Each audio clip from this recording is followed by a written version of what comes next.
Antes de irmos para o último relato, se ainda estiver por aqui, comente o horário que está assistindo. Gosto de saber quem assiste os relatos até o final. Bem, vamos continuar.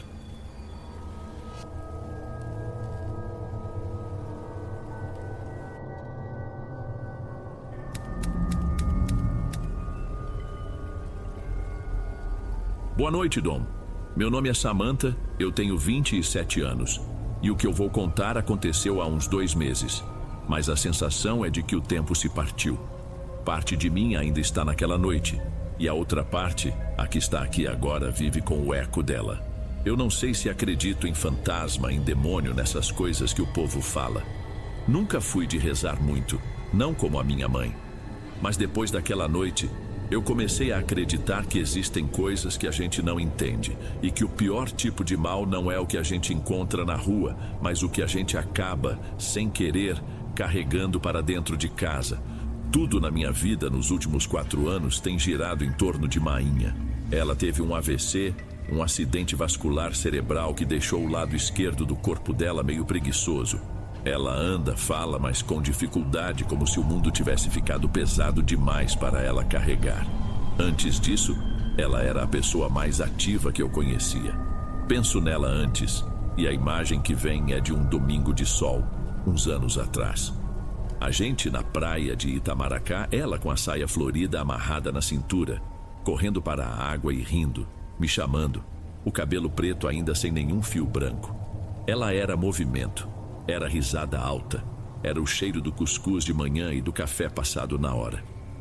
Hoje, o mundo dela é o nosso apartamento de 2 quartos em Recife, o som da televisão e as rezas que ela sussurra com o terço de contas de madeira entre os dedos bons, do lado direito.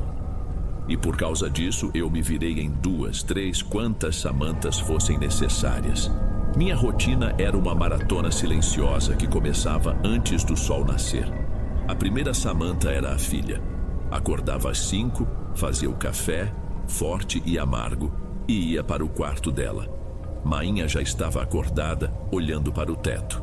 Eu a ajudava a se sentar, ajeitava os travesseiros. O café da manhã era um ritual de paciência. Uma fatia de mamão cortada em pedaços minúsculos, que eu levava à boca dela com uma colher pequena. Tá gostoso, Mainha? Tá sim, minha filha. Doce que só. Ela dizia, mas a voz saía pastosa, cansada. Às vezes, um pouco da fruta escorria pelo canto da boca e eu limpava com um guardanapo, sorrindo como se fosse a coisa mais normal do mundo. Era nesse sorriso que a mentira começava. O sorriso que dizia, está tudo bem, quando nada estava bem. Depois do café vinha a segunda Samantha, a da faxina. Eu pegava o ônibus lotado com o cheiro de gente e de pressa e ia para a zona nobre da cidade. Fazia limpeza em 2 apartamentos de gente com dinheiro, onde eu esfregava o chão de porcelanato que valia mais do que tudo que eu tinha. Eu limpava o mofo dos cantos dos banheiros de luxo, tirava o pó de estantes cheias de livros de capa dura que eu nunca teria tempo para ler. Uma das patroas, uma mulher loira que estava sempre de roupa de ginástica, tinha o costume de passar o dedo nos móveis depois que eu terminava. Uma vez, ela encontrou um fiapo de poeira e me olhou por cima dos óculos de sol de grife dizendo, Samantha, querida, é preciso mais atenção aos detalhes. Eu só sorri e disse, sim, senhora, enquanto por dentro eu sentia uma raiva quente. Uma vontade de dizer que os detalhes da minha vida eram bem mais complicados que um fiapo de pó. Chegava em casa na hora do almoço exausta, o cheiro de água sanitária impregnado nas minhas mãos. Fazia o almoço de Mainha, dava os remédios nas horas certas, conversava um pouco sobre a novela. Era o nosso momento. Ela me contava do mocinho e da vilã e eu fingia que me importava. E tu, filha? Ela me perguntou numa tarde dessas, enquanto eu ajeitava a manta sobre suas pernas. Não acha que está trabalhando demais nessa fábrica? Você parece tão cansada. Seus olhos têm uma tristeza. O ar fugiu dos meus pulmões por um segundo. Fábrica. A mentira que eu tinha inventado.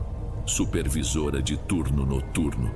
Soava importante, respeitável. O estômago revirou. Que nada, mainha. É cansaço normal. Final de mês, a gente produz mais. Mas o dinheiro é bom. Menti, forçando outro sorriso. É pra gente não passar aperto. Ela segurou minha mão com a sua mão boa. A pele dela era macia, enrugada. Você é uma bênção, minha filha. Uma bênção. Cada palavra de amor dela era um prego de culpa fincado no meu peito. Eu saía de casa para o segundo emprego com o eco da voz dela na cabeça. A terceira Samantha, a da tarde, trabalhava numa lanchonete no centro. O cheiro de fritura grudava no meu cabelo, na minha roupa, entrava nos meus poros. Era um entra e sai de gente apressada, comendo coxinha em pé no balcão, reclamando que o café estava frio. Eu limpava a chapa engordurada, varria o chão cheio de guardanapos sujos e sorria, sempre sorrindo. O sorriso era meu uniforme, minha máscara. Contava as horas para o meu turno acabar, para a noite chegar, e eu temia a noite, porque quando a noite caía de verdade, a quarta Samantha aparecia, uma que nem eu mesma conhecia direito. Eu não ia para casa. Tomava um banho frio no banheiro minúsculo do vestiário da lanchonete, um cubículo que cheirava a desinfetante barato. Tirava o uniforme com cheiro de óleo rançoso e vestia outra roupa, uma que eu guardava no fundo de uma mochila velha. Uma roupa que não era minha, que pertencia a essa outra pessoa que eu precisava ser para sobreviver. Era um trabalho que pagava em uma noite o que eu demorava uma semana para ganhar nos outros 2 juntos. O dinheiro do aluguel, dos remédios caríssimos de mainha, da fisioterapia particular que fazia os dedos dela se moverem um pouco melhor. Tudo vinha dessas horas. Eu não tenho orgulho, mas também não tenho vergonha. Tenho necessidade. Era um serviço, uma troca, um corpo por um tempo, um dinheiro por um alívio nas contas. Mas cada carro que parava, cada olhar que me media da cabeça aos pés, cada mão que me tocava com a intimidade que o dinheiro comprava, arrancava um pedaço de mim. Eu me sentia oca, dissociada, como se eu saísse do meu corpo e ficasse flutuando no teto, observando aquela mulher que parecia comigo, mas não era eu. Era a quarta Samantha, a que sorria sem alegria, a que concordava sem ouvir, a que sentia nojo e chamava de rotina. Eu voltava para casa nas primeiras horas da manhã sentindo um vazio que não era fome nem sono. Era um buraco na alma. E a pior parte era entrar em casa, na ponta dos pés, e ver a luzinha do abajur acesa no quarto de mainha. Ela sempre me esperava, mesmo dormindo, e ao lado da cama dela, a imagem de Nossa Senhora com seu manto azul parecia me julgar em silêncio. Nessas horas, eu sentia o meu corpo sujo, não por fora, por dentro. A noite em que tudo aconteceu foi uma dessas, uma terça-feira. O ar em Recife estava pesado, um mormaço que prometia mais chuva e não cumpria. O céu estava nublado, sem estrelas, e a cidade parecia suar. Eu tinha terminado o último programa, o cara era um turista, falou pouco, um sotaque do sul, reclamou do calor, pagou e foi embora. Eu estava no limite da exaustão. Meu corpo todo doía. Meus pés, dentro de um sapato de salto que me machucava, latejavam como se tivessem cacos de vidro dentro. A primeira coisa que eu fiz foi me sentar no meio-fio e olhar o preço do carro por aplicativo. Absurdo, dinâmico. O valor era quase 1/3 do que eu tinha feito na noite. Olhei para os números brilhando na tela do celular e senti uma raiva seca, impotente. Aquele dinheiro já tinha dono. Eram as sessões de fisioterapia da semana. Eram os remédios para a pressão dela. Não era meu. Decidi ir a pé. Doía, mas eu estava acostumada. Daria uns 25, talvez 30 minutos de caminhada. O caminho não era o melhor do mundo. Passava por uma área que ainda estava crescendo. Uma fronteira entre a cidade e o nada, cheia de terrenos baldios e construções paradas. Mas era o caminho mais curto. Eu sempre fazia a mesma coisa. Tirava os sapatos de salto, segurava na mão como se fossem uma arma improvisada e andava bem no meio da rua. Longe dos muros altos, das sombras dos becos onde qualquer coisa podia se esconder. No meio do asfalto molhado, eu tinha a ilusão de que estava segura. Se alguém aparecesse, eu teria tempo de ver, de gritar, de correr. A rua estava deserta, eram quase 3 horas da manhã. O único som era o das minhas solas de pé descalço no asfalto úmido e o zumbido elétrico dos postes de luz laranja, que deixavam tudo com uma cor doentia, de sonho ruim. O vento fraco trazia o cheiro de maresia misturado com algo mais podre, que vinha dos mangues próximos. Um vira-lata magro me viu passar, os olhos brilhando na escuridão, mas não latiu. Apenas observou, como se eu fosse só mais um fantasma da madrugada. À minha esquerda corria um canal de concreto, uma cicatriz cinza na paisagem.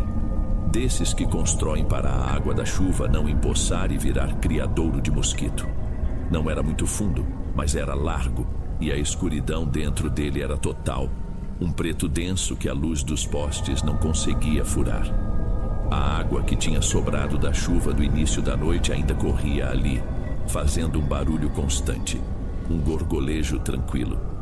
Era um som normal, um som de cidade, até que deixou de ser. Parei. Inclinei a cabeça tentando entender. O som da água continuava, mas por cima dele, misturado, havia outra coisa.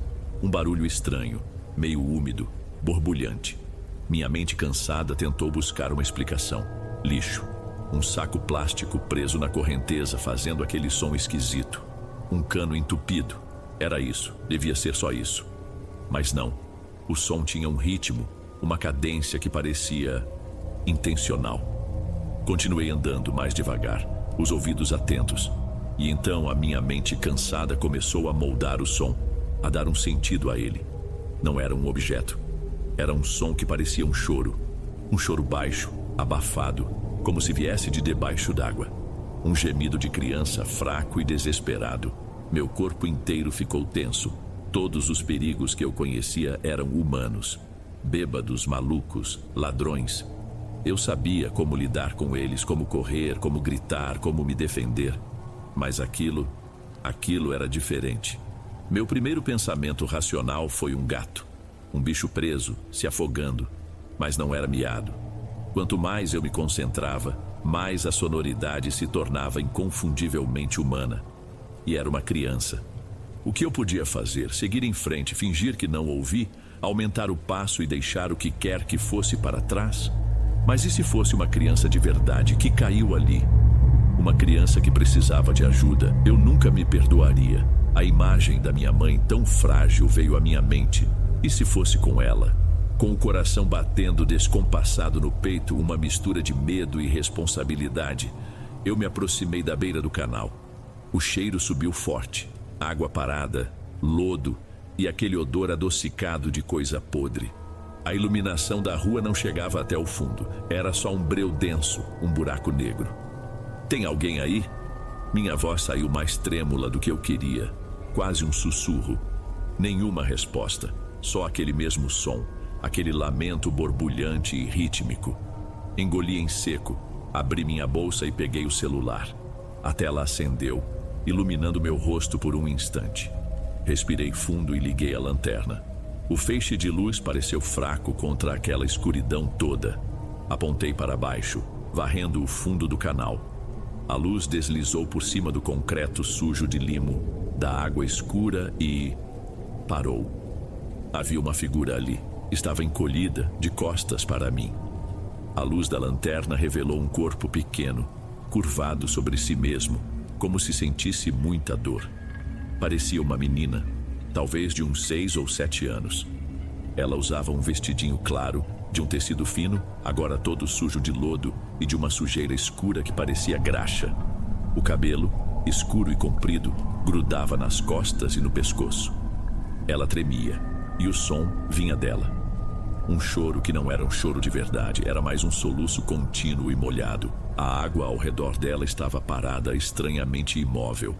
Um nó se formou na minha garganta. Meu Deus, uma criança, ali no meio da madrugada. Ei, você tá bem? Gritei tentando manter a voz firme. Não se mexe, eu vou te ajudar. A menina não respondeu com palavras. Ela apenas virou a cabeça devagar na direção da minha voz, como um bicho que tenta localizar uma presa pelo som. Ela não olhou para mim. A cabeça se ergueu e o rosto ficou parcialmente visível. E foi aí que eu vi os olhos, ou o que deveriam ser os olhos. Eram duas esferas de um azul pálido, quase branco, leitoso, sem pupila, sem íris. Como dois ovos de passarinho lisos e opacos. Pareciam cegos. Eu gelei por dentro, um frio que não tinha nada a ver com a noite. Aquilo não era normal. Você caiu aí? Alguém te empurrou? Eu perguntava, mais para mim mesma do que para ela. A voz um fiapo. Ela só balançava a cabeça de um lado para o outro num movimento rápido demais, espasmódico que não era humano. A boca dela estava entreaberta, e eu podia ver a mandíbula se movendo lentamente, como se ela estivesse mastigando alguma coisa dura, mas não havia nada ali. A língua passava pelos lábios de um jeito lento, pastoso. Era uma cena grotesca, errada em todos os níveis. E então, de repente, ela parou. Tudo parou. O choro, o tremor, o balançar da cabeça. O silêncio que se seguiu foi 1000 vezes pior do que o barulho. Fiquei agachada na beira do canal, com a lanterna do celular tremendo na minha mão, sem saber o que fazer. O mundo parecia ter prendido a respiração.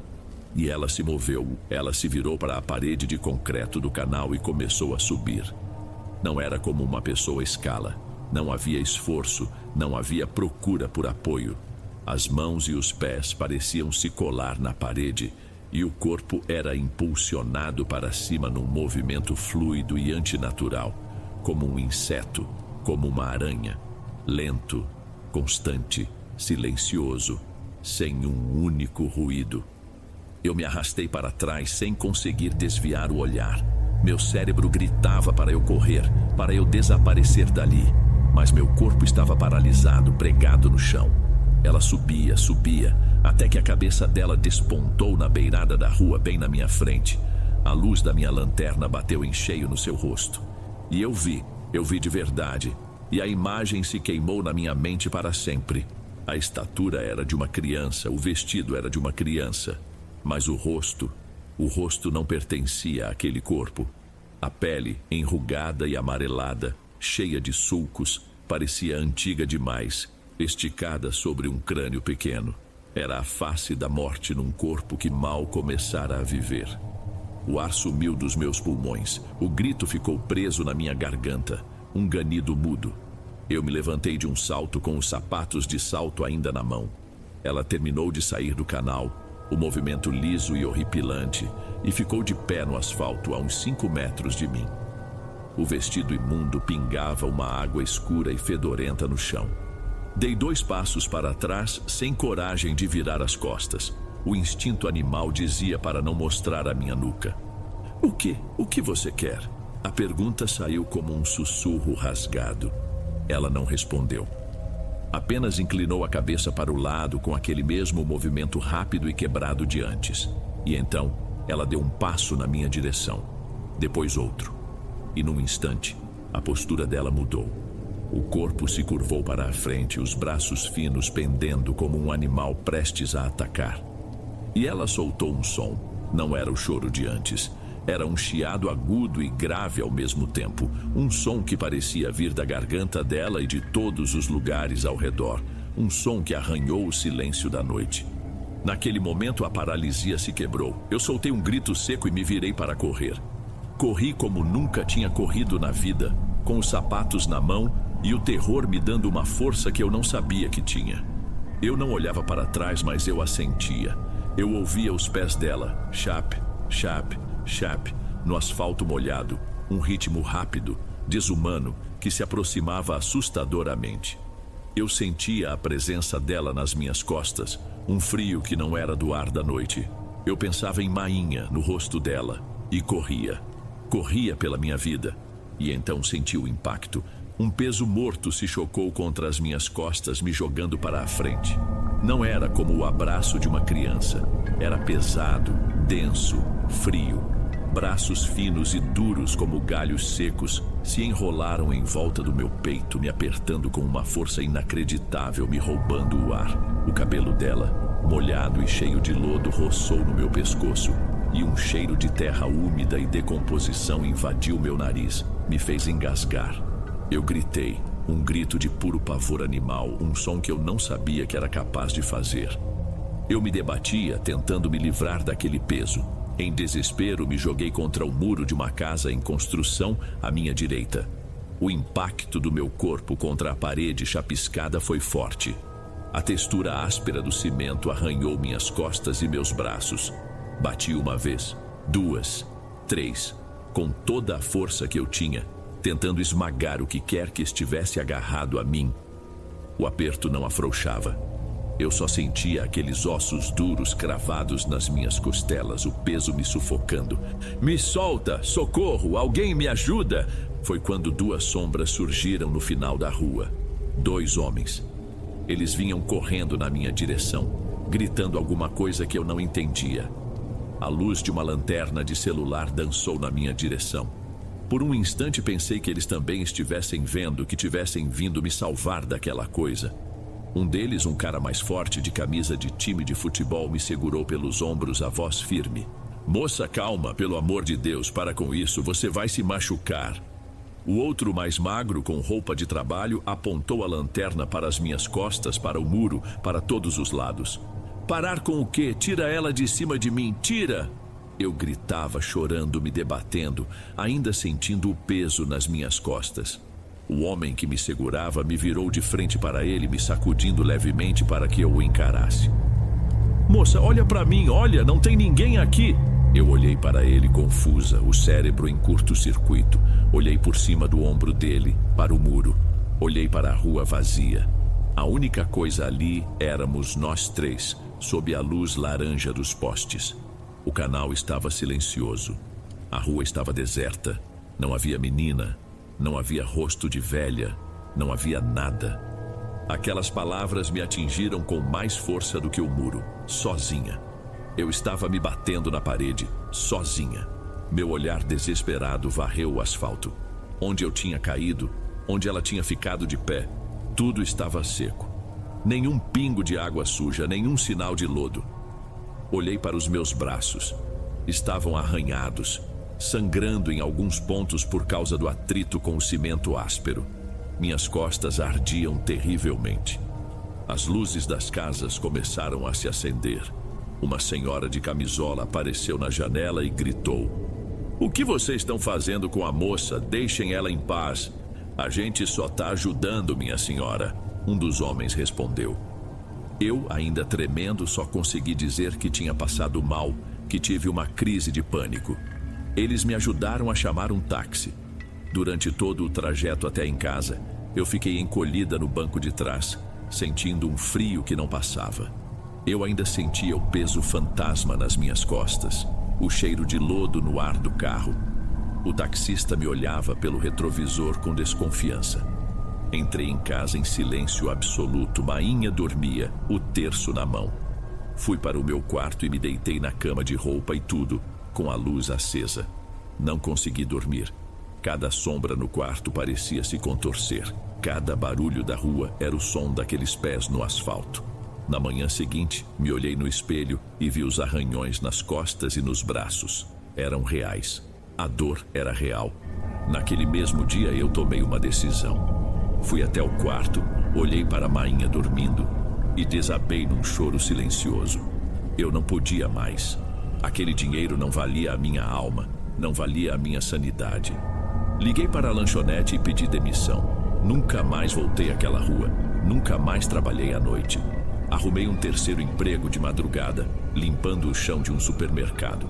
O trabalho é mais pesado, o cheiro de cera e desinfetante me enjoa e o dinheiro é bem menos. A vida ficou mais apertada, mas eu prefiro o cansaço do corpo ao pavor da alma.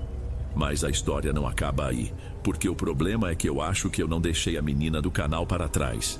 Acho que eu a trouxe comigo. A consequência daquela noite se infiltrou no meu dia a dia. Eu me tornei uma pessoa assustada. O barulho da água correndo no ralo do chuveiro me dá um arrepio.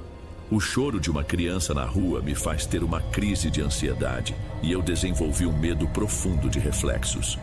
Cobri o espelho do banheiro com uma toalha. Mainha achou estranho, mas eu disse que era porque a luz refletia e me atrapalhava a dormir. Outra mentira. Eu não consigo mais me encarar. Às vezes, quando estou muito cansada depois de um turno de 12 horas, Eu me olho numa superfície escura e não me reconheço direito.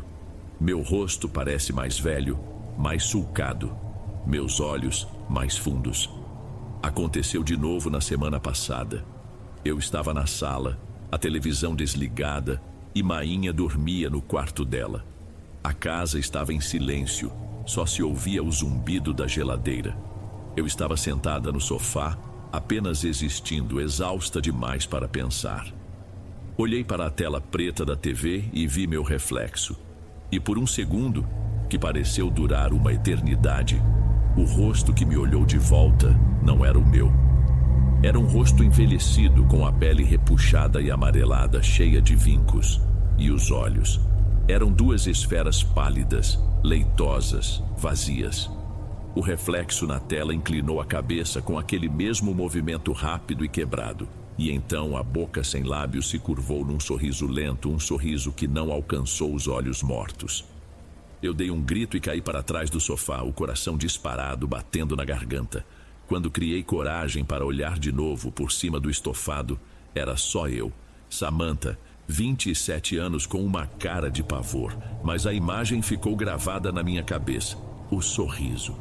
Agora eu vivo com essa dúvida, que é uma tortura. Naquela noite no canal, eu fui atacada por alguma coisa sobrenatural que vive no escuro? Uma coisa que se alimentou do meu medo e da minha culpa e se agarrou em mim? Ou o estresse, a exaustão, a vergonha? Tudo isso fez alguma coisa quebrar dentro de mim?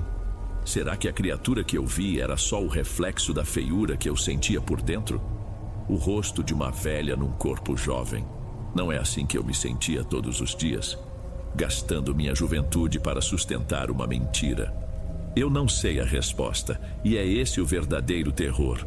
Não saber se o monstro está lá fora, esperando na próxima esquina escura, ou se ele está aqui dentro, morando atrás dos meus olhos, esperando a próxima noite de cansaço para sorrir para mim do outro lado do espelho.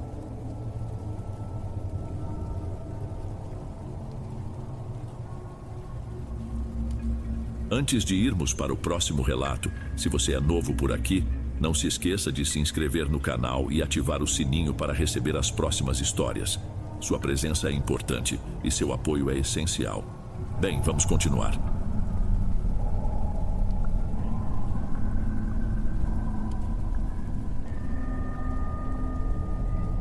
Ei pessoal, obrigado por ouvirem. Clique no sininho de notificações para ser alertado de todas as futuras narrações. Lanço vídeos novos todos os dias por aqui.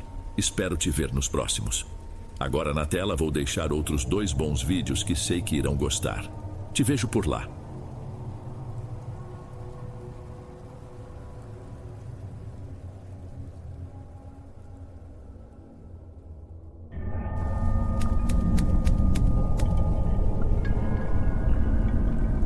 Meu nome é Gilmar, tenho 44 anos.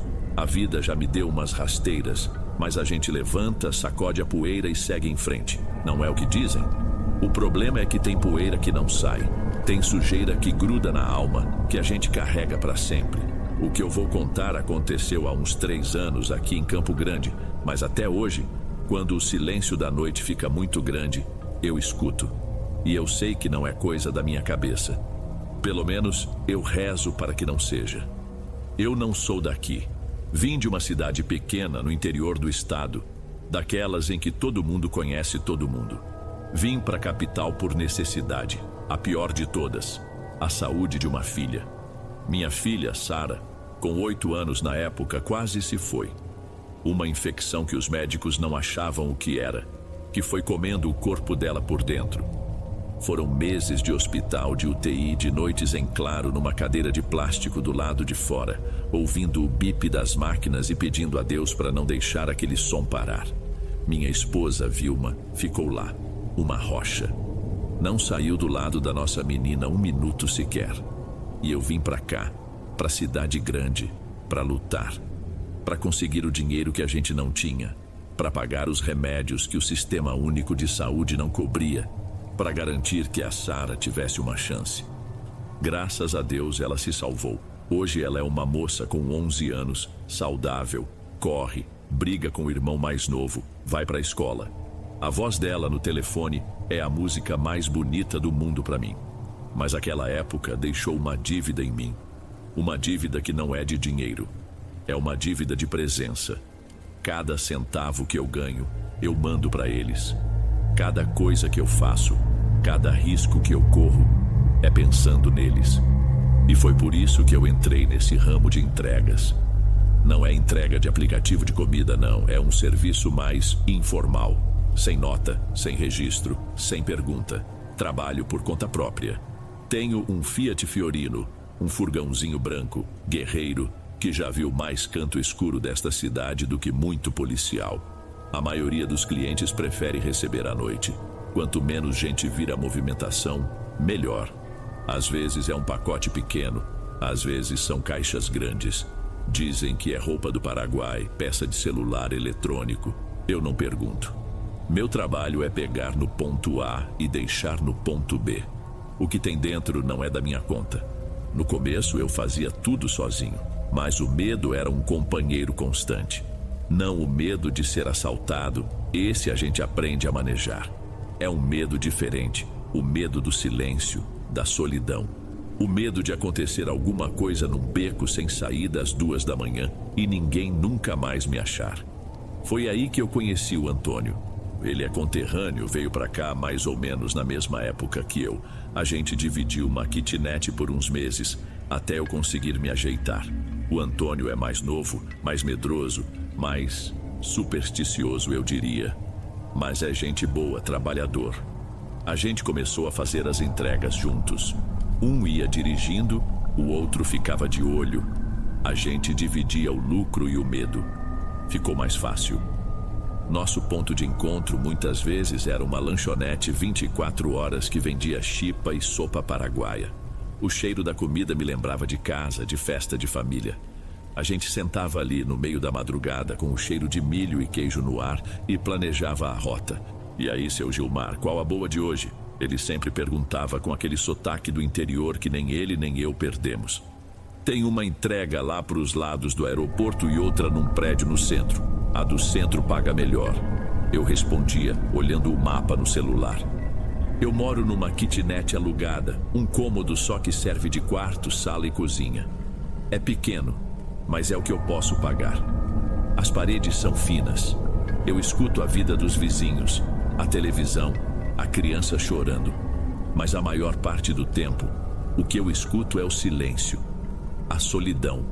Chegar em casa depois de uma noite de trabalho, com o corpo moído e a cabeça a mil, e não ter ninguém para dar uma boa noite, é duro. Meu único luxo é a internet. É por ela que eu vejo minha família. Faço chamada de vídeo todo dia. Vejo a Sara mostrando o dever de casa, o meu guri me mostrando um desenho, a Vilma sorrindo, um sorriso cansado, mas um sorriso. Eu desligo o celular e a casa fica vazia de novo.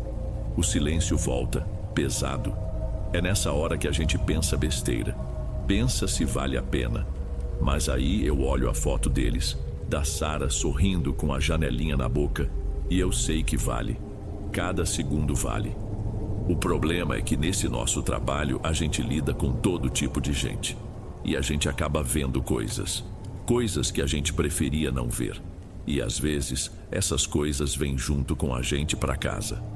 Tudo começou numa noite quente de outubro. O ar estava seco, o céu avermelhado pela poeira que não dava trégua. A gente estava na lanchonete, eu tomando um café preto, o Antônio roendo uma chipa. Eu tinha recebido uma mensagem para uma entrega nova num prédio de apartamentos de classe média, um lugar que a gente não costumava ir. O pagamento era bom, bem acima da média. Ó, Antônio, essa aqui é boa, paga bem, a gente racha. Eu disse mostrando o celular para ele. Ele olhou o endereço e franziu a testa. Ih, seu Gilmar, nesse prédio aí eu não vou não. Ué, por quê? Conhece a área? É perigoso? Não, a área é tranquila. O problema é a cliente. Já fiz uma entrega para ela, uma vez só, nunca mais. Por quê? Ela não paga direito, é enrolada? Antônio parou de mastigar. Olhou para os lados, como se estivesse com medo de alguém ouvir. Inclinou-se sobre a mesa. Que nada, seu Gilmar, ela paga na hora. O problema é... A mulher é esquisita. Tem uma zica nela, uma energia pesada. Fui lá uma vez só. Saí de lá com a cabeça zunindo, um estalo dentro do meu ouvido que não parava. Fiquei noiado a noite toda. Larga a mão, Gilmar, esse dinheiro não vale a zica. Eu ri. Deixa de ser medroso, Antônio, deve ser coisa da sua cabeça. Um estalo? O que é isso? A mulher tem um tique, só isso. Eu preciso dessa grana. A fisioterapia da Sara aumentou. O senhor que sabe, ele disse sério, mas eu não vou. Se o senhor quiser ir, vá sozinho. Mas se eu fosse o senhor, não ia. Tem coisa que é melhor não mexer. Eu ignorei. Achei que era besteira de gente supersticiosa. Combinei a entrega com a mulher por mensagem. 11 da noite. Ela respondeu na hora. Ok. Apartamento 302. Interfone quebrado. Suba direto. Às 10h30 saí na minha Fiorino. A cidade estava calma. O calor tinha diminuído um pouco. Eu liguei o rádio. Uma dupla sertaneja cantava uma música de sofrimento qualquer. Eu me sentia bem, confiante. O Antônio era um cagão, só isso. O prédio era exatamente como ele descreveu. Um bloco de uns 10 andares, pintura meio desbotada, numa rua tranquila e arborizada. Estacionei na frente, peguei a caixa no furgão. Era leve, parecia conter sapatos ou algo assim, e entrei. O portão estava encostado. O hall de entrada era silencioso. Cheirava a cera e a coisa velha. O elevador era antigo, daqueles com porta sanfonada. Apertei o botão para o 3º andar. A subida foi lenta, com o elevador rangendo. O corredor do 3º andar era comprido, com um carpete vermelho desbotado que abafava o som dos meus passos. Parei em frente à porta 302. Não tinha campainha, só o olho mágico. Bati de leve. Esperei 1, 2, 3 segundos. Ouvi o som de uma tranca sendo girada. A porta se abriu, mas só uma fresta. Uma mulher apareceu. Ela devia ter uns 35, 40 anos, cabelo liso, preto caindo sobre os ombros. Rosto pálido, sem maquiagem. Usava uma camiseta branca simples e uma calça de moletom cinza. Parecia normal. Cansada, talvez. Boa noite, a entrega, eu disse, segurando a caixa. Ah, sim, entre. A voz dela era baixa, quase um sussurro. Ela abriu mais a porta e eu entrei. O apartamento era escuro. A única luz vinha de um abajur num canto da sala, que projetava sombras longas e disformes nas paredes. Os móveis eram poucos e estavam cobertos com lençóis brancos, como se a casa estivesse de mudança ou abandonada. O ar era parado, pesado. Pode colocar aí no chão, ela disse, apontando para um espaço vazio. Eu coloquei a caixa no chão e me endireitei. Foi quando eu ouvi pela primeira vez. Tac-tic, um estalo seco, agudo. Pensei que fosse algum móvel de madeira estalando com a mudança de temperatura. O valor é aquele que combinamos, eu disse, tentando manter a normalidade. Sim, claro. Ela se virou e foi até uma cômoda também coberta por um lençol. Enquanto ela andava, eu ouvi de novo. Tac, tac. O som vinha dela. Eu observei com mais atenção. A cada passo, a cada movimento, ela fazia um estalo com a língua contra o céu da boca. Era um som alto, preciso. Não era um tique nervoso qualquer. Era metódico, rítmico. Ela pegou um envelope de cima da cômoda e se virou para mim. Agora, sob a luz fraca do abajur, eu pude ver seu rosto melhor. A palidez era quase doentia. E os olhos... Um deles olhava para mim fixamente, mas o outro tinha um leve desvio. Olhava para um ponto qualquer por cima do meu ombro. Aquilo me deu um calafrio. Aqui está. Ela me estendeu o envelope. Enquanto eu pegava o dinheiro para contar, o som aumentou de frequência. Tac, tac, tac, tac. Era rápido, incessante. E o pior, eu não ouvia o som apenas vindo dela. Era como se o estalo estivesse dentro do meu próprio ouvido, como se a boca dela estivesse colada no meu tímpano. Uma sensação invasiva, desconfortável. Contei o dinheiro às pressas, sem nem conferir direito. Estava tudo ali. Tudo certo, obrigado, tenha uma boa noite. Eu disse, já me virando para a porta. Você também. Ela sussurrou, e o estalo continuava, tac, tac, tac, preenchendo o silêncio do apartamento. Saí dali o mais rápido que pude, sem olhar para trás. No corredor, o som desapareceu. O alívio foi imediato. Desci de escada, pulando os degraus de 2 em 2. Dentro da Fiorino, tranquei as portas, respirei fundo. Calma, Gilmar. É só uma mulher esquisita. O Antônio te botou pilha à toa. Liguei o carro e saí dali. Mas no silêncio do carro, enquanto eu dirigia, ouvi de novo. Tac-tic. Um único estalo dentro do carro. Olhei em volta. Não tinha ninguém. Era minha cabeça. Só podia ser. A sugestão. O cansaço. Aumentei o volume do rádio e fui para casa tentando esquecer. Nos dias que se seguiram, a vida voltou ao normal. Fiz outras entregas e tentei não pensar mais naquele som. Mas a lembrança daquele apartamento escuro não saía da minha cabeça. Umas 2 semanas depois, o inferno começou de verdade. Eu tinha tido uma noite cheia. Fomos para a periferia da cidade, em ruas de terra vermelha, onde a poeira que a Fiorino levantava era tão densa que mal se via o caminho. Deixamos Antônio na casa dele primeiro e eu segui para a minha. Eu estava usando a moto dele naquela noite, uma Honda Titan, para uma última entrega rápida.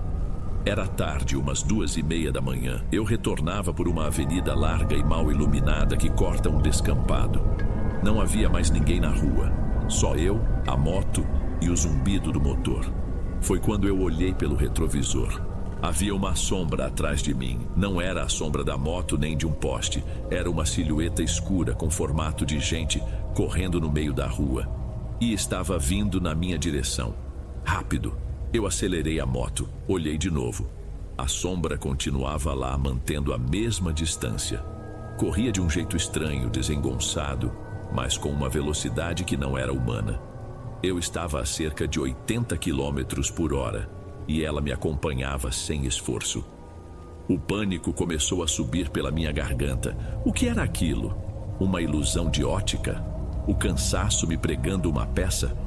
Eu olhava para a frente, para a rua vazia e depois para o retrovisor, para aquela mancha escura e veloz que me perseguia. Eu não conseguia ver detalhes. Era só um vulto preto, mas eu sentia que estava sendo caçado. Meus ombros ficaram pesados, meus dedos começaram a formigar, quase dormentes no guidão da moto.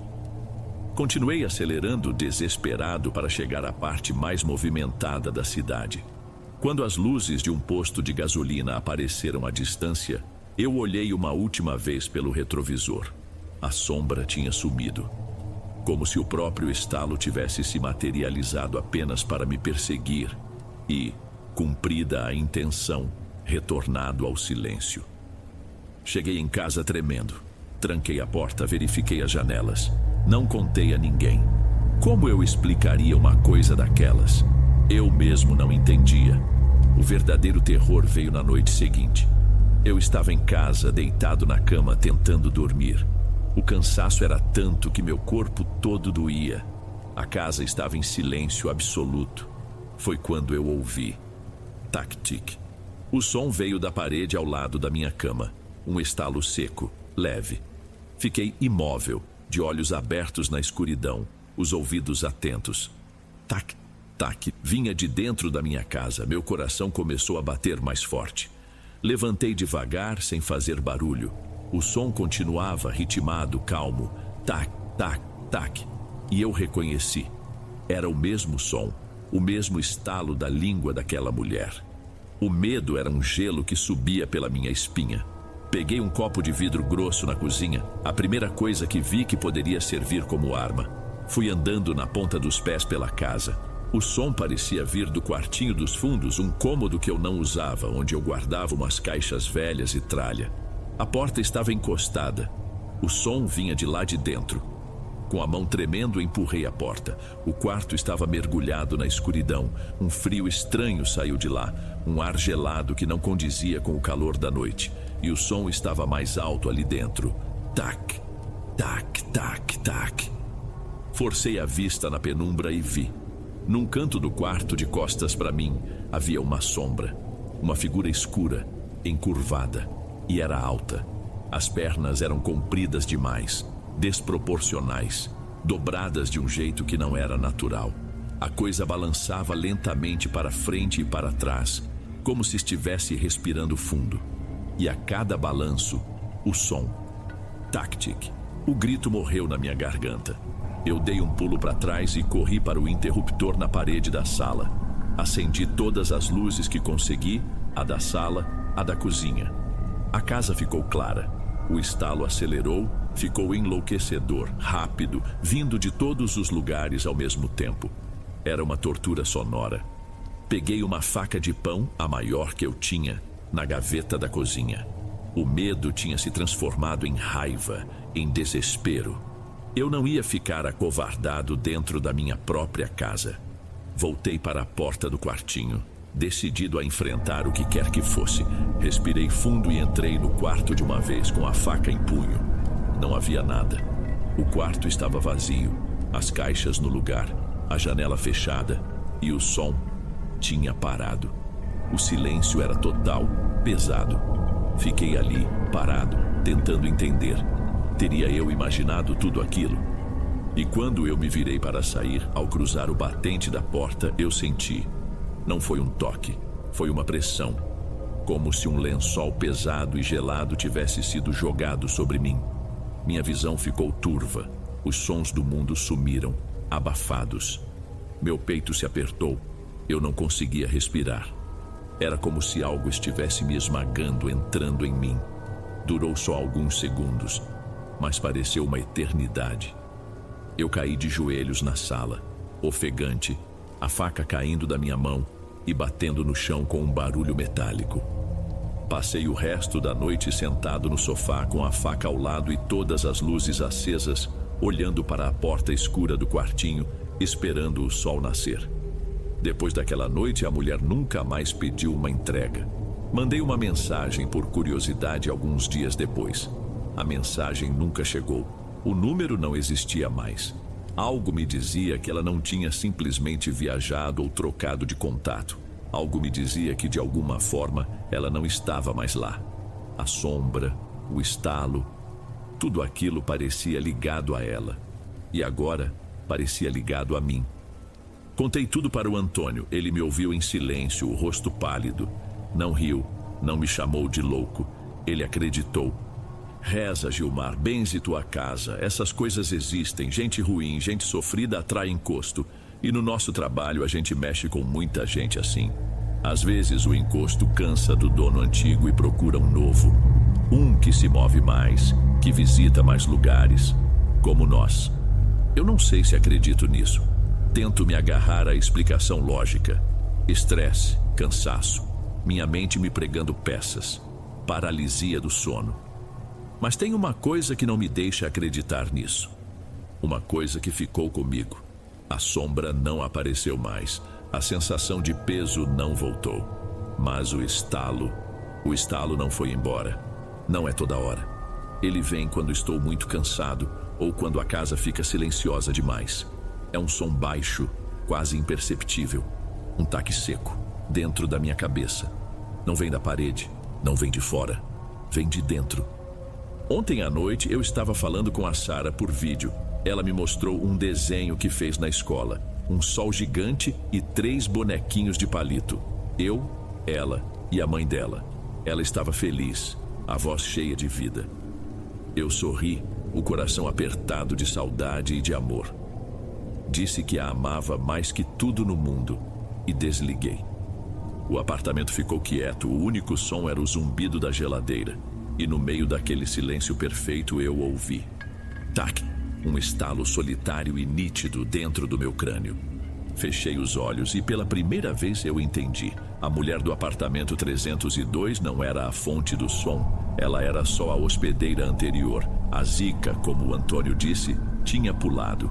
O encosto tinha encontrado um novo lar. Eu sou o novo portador. Eu sou o homem do estalo. E o meu maior medo agora não é ver a sombra no meu quarto.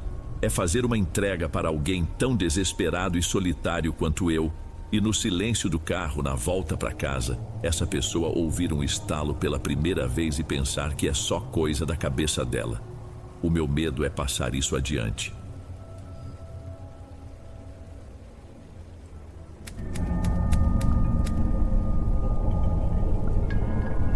Boa noite, Dom. Meu nome é Vicente. Hoje eu tenho 56 anos de idade. Mas a história que eu preciso contar aconteceu há uns 6 anos, quando eu tinha acabado de fazer 50. 50 anos é uma idade que pesa. Para mim, pesou mais do que eu imaginava. A vida inteira eu trabalhei como técnico em mecânica industrial num shopping grande aqui em São Paulo. Era um chão de fábrica barulhento, quente, mas era o meu lugar. Eu tinha meu valor, minha carteira assinada desde os 18 anos e um orgulho danado de nunca ter deixado faltar nada em casa. Eu entendia de máquinas, de engrenagens, de como as coisas funcionavam. E de repente as máquinas mudaram. A automação chegou com tudo e a minha experiência, meu conhecimento de décadas, virou pó. Fui um dos muitos que a empresa reestruturou. Uma forma bonita de dizer que eu não servia mais. O baque foi fundo. A gente sempre acha que está preparado para os tombos da vida, mas não está. Nunca está. Minha esposa, a Marta, foi meu pilar, como sempre. Mas eu via a preocupação nos olhos dela. Meus filhos, já adultos, cada um com sua vida, tentavam ajudar. Me mandavam vagas que viam na internet, mas nada parecia se encaixar. Eram cargos que pediam inglês fluente, pós-graduação, domínio de softwares que eu nem sabia que existiam. Eu me sentia um fantasma no mundo moderno, um homem analógico numa era digital. Depois de quase um ano vivendo do seguro e de umas economias que foram secando, o desespero bateu na porta. Foi quando um conhecido comentou de uma vaga para vigia noturno. O salário era pouco mais de um mínimo. A escala era de 12 por 36, mas era uma carteira assinada. Era a chance de me sentir útil de novo, de levar algum dinheiro para casa que não fosse de um benefício do governo. O lugar era o Shopping Continental Plaza. Pelo menos era esse o nome dele nos anos 90, no auge. Quando eu fui para a entrevista, senti um nó no estômago. Aquele lugar tinha sido o cenário de alguns dos melhores dias da minha vida. Eu levei a Marta lá no nosso primeiro encontro de verdade, no cinema que ficava no último andar. Nós comemos no Bob's da praça de alimentação. Eu todo sem graça, ela rindo do meu jeito atrapalhado. Foi ali que compramos o primeiro videogame do nosso filho mais velho, a primeira boneca da nossa caçula. Aquele shopping pulsava vida. Era um gigante iluminado, barulhento, cheio de gente, de sacolas, de música. Agora o gigante estava morrendo. Chegar lá para a entrevista foi como visitar um parente doente no hospital. A fachada, antes imponente, estava desbotada. Muitas das lojas do térreo tinham tapumes no lugar das vitrines. A praça de alimentação, que vivia lotada, tinha só umas 3 ou 4 lanchonetes abertas, com as luzes fracas parecendo ilhas num oceano de mesas e cadeiras vazias. O cinema tinha fechado há mais de uma década. Fui contratado. Meu trabalho era simples, fazer rondas periódicas pelo prédio inteiro durante a noite, das 7 da noite às 7 da manhã. Eu era o único vigia do turno.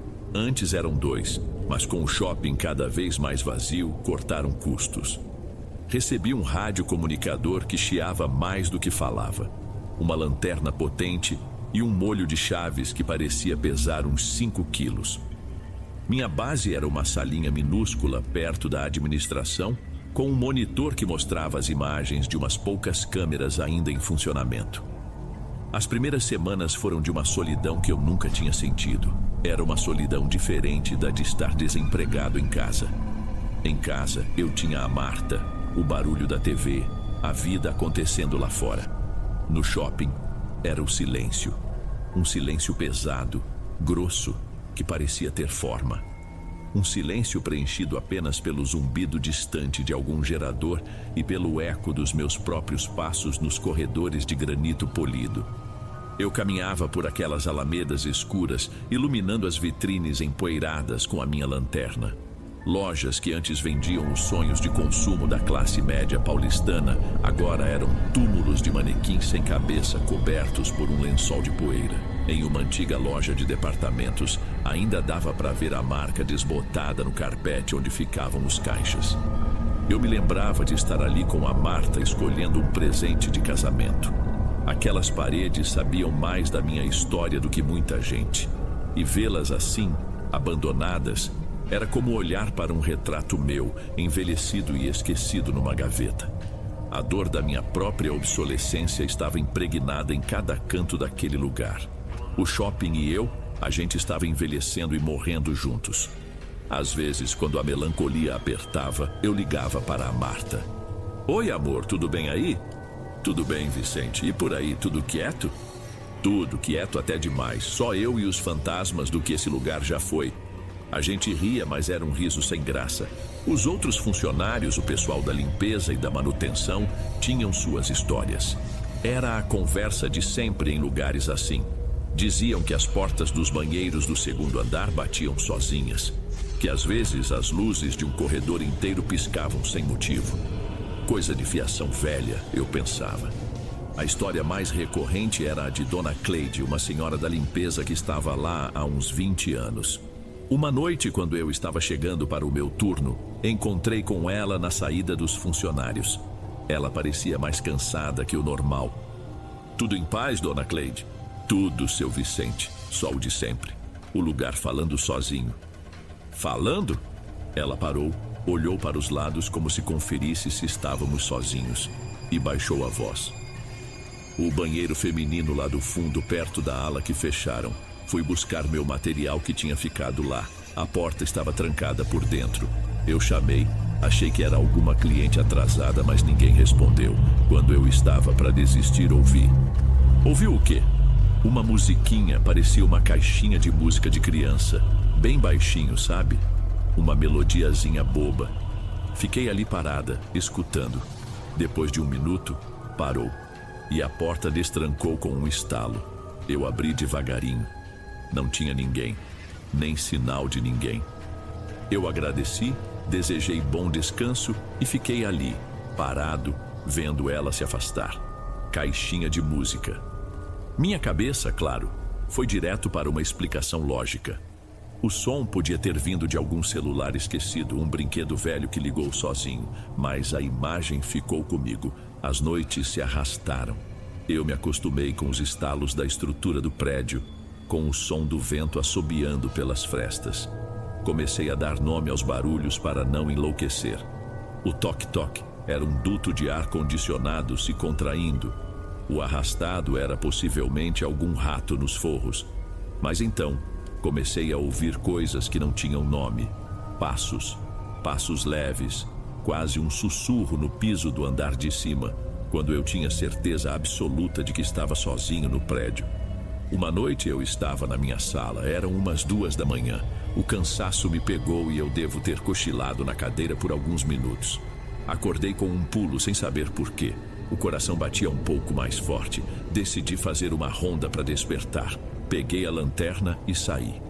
Em vez de seguir meu caminho de sempre, algo me puxou para a ala norte do segundo andar. Era a parte mais morta do shopping. Todas as lojas fechadas, a maioria com aquelas portas de vidro temperado e trancadas com correntes e cadeados pesados.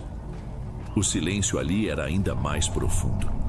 A luz da minha lanterna era a única coisa que rasgava a escuridão, fazendo a poeira dançar no ar. Foi quando eu ouvi. Era tão baixo que por um instante achei que era o zumbido nos meus ouvidos, mas não, era uma melodia de poucas notas, repetitiva e infantil, uma caixinha de música. Meu sangue pareceu ficar mais grosso. Gelei por dentro. Lembrei da Dona Cleide. A primeira reação foi de raiva. Algum idiota deve ter entrado no shopping para pregar uma peça. Mas como? Todas as entradas estavam trancadas, os alarmes ligados. Eu segui o som. Ele vinha de uma das últimas lojas do corredor, uma antiga boutique feminina. A vitrine estava coberta de poeira por dentro, mal dava para ver o interior. E então, junto com a música, ouvi outro som, um bater, suave, ritmado. Toque, toque, toque. Vinha da porta de vidro da loja. Aproximei-me devagar, o coração martelando contra as costelas. A porta vibrava levemente a cada batida. Iluminei o vidro com a lanterna. Do outro lado, no breu da loja, uma figura se materializou. Era uma senhora, uma idosa muito magra, com os cabelos brancos e ralos presos num coque frouxo. Ela usava uma coisa que parecia uma bata ou um vestido de dormir antigo, de cor clara. As mãos dela estavam espalmadas contra o vidro, e era ela quem batia com a palma da mão, sem força. O rosto dela estava na penumbra, mas eu via seus olhos fixos em mim. A caixinha de música parou. O único som agora era o da minha respiração e o zumbido da minha lanterna. O cadeado na porta estava intacto, a corrente esticada. Era impossível alguém ter entrado ali. Senhora? A senhora está bem?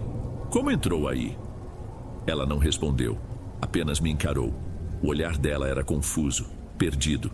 Ela falou algo, mas a voz era tão baixa, abafada pelo vidro, que não entendi. Parecia um murmúrio. Ela gesticulou para a fechadura. Abra, por favor. A voz era fraca, antiga. Eu não tenho a chave dessa loja, senhora. Vou chamar meu supervisor. A senhora precisa de ajuda? Ela balançou a cabeça negativamente. O olhar dela começou a mudar. A confusão deu lugar a uma irritação, uma impaciência. Eu não quero ficar aqui, abra. Ela começou a empurrar a porta com mais força. O vidro tremia e a corrente de metal estalava, ecoando pelo corredor vazio. A cada empurrão, um estalo alto. Eu estava apavorado, mas a minha função era ajudar. Talvez ela fosse uma moradora de rua que achou um jeito de entrar e ficou presa. Uma idosa em surto. Eu precisava fazer alguma coisa. Peguei o rádio. Seu antenor na escuta. Câmbio. Positivo, Vicente. Aconteceu alguma coisa? Câmbio. Seu antenor, eu tô na ala norte do 2º andar. Tem uma senhora presa dentro da antiga loja da dona Amélia. Ela parece desorientada. O cadeado tá intacto. Eu não sei como ela entrou, mas ela tá pedindo para sair. Câmbio. Houve um silêncio do outro lado. Uma senhora aí dentro? Tem certeza, Vicente? Câmbio. Tenho, seu antenor. Eu tô vendo ela. Ela tá forçando a porta. Acho que vou ter que arrombar o cadeado. Tem alguma ferramenta pesada na sala da segurança? Um pé de cabra, alguma coisa? Câmbio. Outra pausa. Eu ouvia a respiração dele pelo rádio. Vicente, essa loja tá fechada há mais de 10 anos, mas se tem alguém aí, precisa tirar. Na caixa de ferramentas grande, embaixo da bancada, tem um alicate de corte grande. Vê se serve, mas tome cuidado. Câmbio e desligo. Eu olhei para a senhora. Ela continuava me encarando agora com uma expressão vazia, o rosto sem nenhuma emoção. Corri. Corri como não corria há anos. Meus passos ecoavam de forma desesperada pelo shopping silencioso. O medo me dava uma energia que eu não sabia que tinha. Cheguei ofegante na sala da segurança. Joguei as coisas da bancada no chão, achei a caixa de ferramentas e peguei o alicate de corte, que era pesado para burro. Voltei correndo. O caminho de volta pareceu mais longo. O som dos meus pés no piso era a única coisa que eu ouvia. Quando dobrei o último corredor, diminui o passo, tentando controlar a respiração. Apontei a lanterna para a porta da loja e meu corpo inteiro travou. A loja estava vazia. A luz da lanterna varreu o interior empoeirado e não revelou nada além de araras de metal e um balcão caído. A senhora não estava mais lá. Meu primeiro pensamento foi de alívio. Talvez ela tivesse encontrado outra saída. Talvez ela tivesse se escondido no fundo da loja. Foi quando eu baixei o facho de luz e a vi. Ela estava no corredor, do lado de fora, a uns 10 metros de distância de mim, parada no meio do caminho. Mas ela não estava simplesmente parada. Estava encurvada, o corpo dobrado para a frente num ângulo que não parecia natural, como se a espinha dela fosse feita de borracha. Os braços pendiam, longos e frouxos, as mãos quase tocando o chão. A cabeça estava baixa, o cabelo branco caindo sobre o rosto, escondendo-o completamente. Não teve grito, não teve susto. O que veio foi uma sensação fria, uma certeza absoluta de que aquilo que eu estava vendo não pertencia a este mundo. Não era humano. O paradoxo da situação invadiu meu cérebro e o quebrou. Ela estava lá dentro, trancada. Agora estava aqui fora. Sem barulho, sem porta arrombada, sem lógica. Eu não sei quanto tempo fiquei paralisado, olhando para aquela forma torta e imóvel na escuridão. 1 segundo? 1 minuto? O tempo parou de fazer sentido. A única coisa que meu corpo soube fazer foi se virar. Eu não corri. Eu caminhei. Rápido, mas sem correr. Um passo depois do outro, forçando minhas pernas a se moverem, a me levarem para longe dali. Eu não olhei para trás. Tinha um medo primal, infantil, de que se eu olhasse, ela estaria logo atrás de mim. Cheguei na minha sala e tranquei a porta. Minhas mãos tremiam tanto que eu mal consegui girar a chave. Sentei na cadeira e fiquei olhando para o monitor das câmeras. Nada. Corredores vazios. Portas fechadas. Peguei meu celular. Disquei o número da Marta. Vicente, aconteceu alguma coisa? São 3:30 da manhã.